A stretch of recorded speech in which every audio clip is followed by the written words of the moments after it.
நான் மாம்சத்தின்படி ஒருவேளை இந்த இஸ்ரவேல் சந்ததி இல்லாவிட்டாலோ காட்டு ஒளிவரை போல இருக்கிற நம்மை ஆண்டவர் அந்த அடிப்படை கிளையில் நம்மளை விட்டு வைத்து இப்படியாக இஸ்ரவேல் என்கிற அந்த உடன்படிக்கை ஜனமாக ஆண்டவர் என்ன செய்திருக்கிறார், மாற்றி இருக்கிறார். அல்லேலூயா.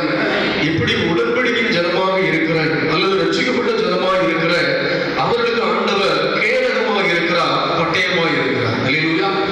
ஒரு யுத்தத்திற்கு தேவை கேடகமும் பட்டயம், ரெண்டுமே தேவை. கேடகம் எதற்கு? தடுப்பது. பட்டயம் எதற்கு?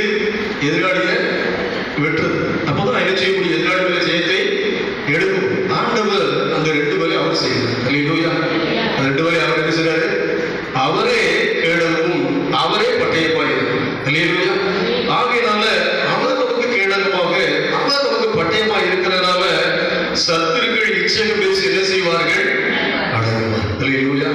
இந்த மாதம் சத்துருக்கள் மேல ஜெயம் பெற்றுக் கொள்கிற ஆண்டவருடைய நாமத்தினால, ஆண்டவருடைய கிருபையினால நாம ஜெயிக்கிறவர்களாக சத்துருக்களுக்கு மேல உயர்த்தப்படுகிற கிருபையை ஆண்டவர் மாத்திரம் விசுவாசிக்கிறீங்களா? வேணும் விரும்புறீங்களா? அல்லேலூயா. நம்ம என்ன செய்யணும்? வேணும்னு என்ன செய்யணும்? இன்னும் வயதிறக்க முடியுங்க. ஜெய வேணும் என்ன செய்யணும்? விரும்பணும். உலகத்தில் உங்களுக்கு போராட்டம் என்ன சொல்லிட்டாரு? உலகத்தில் உங்களுக்கு போராட்டம் உண்டு, மாற்றவே இல்லை. அது எல்லாரும் உள்ளதுதான். அல்லேலூயா. ஜெயிக்கிறவர்களுக்கு தான் என்ன உண்டு? ஜெயத்துக்கு ஏற்ற பலன் உண்டு. 7 சமயம் பார்த்து ஆட தெளிவா சொல்லிட்டாங்க. யுத்தம் இல்லாம ஜெயம் என்ன செய்யாது? வருமா? யுத்தம் பண்ணி தான் செய்ய முடியும்.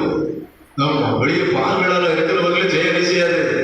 வர யுத்த குளத்தில் இறங்கி யுத்தம் பண்ணது என்ன உண்டு? ஜெயமே உண்டு. அல்லேலூயா. அவர் ஜெயித்திருக்கிறார். அவர் என்ன செய்திருக்கிறாரு? யாரோடு யுத்தம் பண்ணணும்? சத்துருக்களோடு. சொல்லுங்களேன்.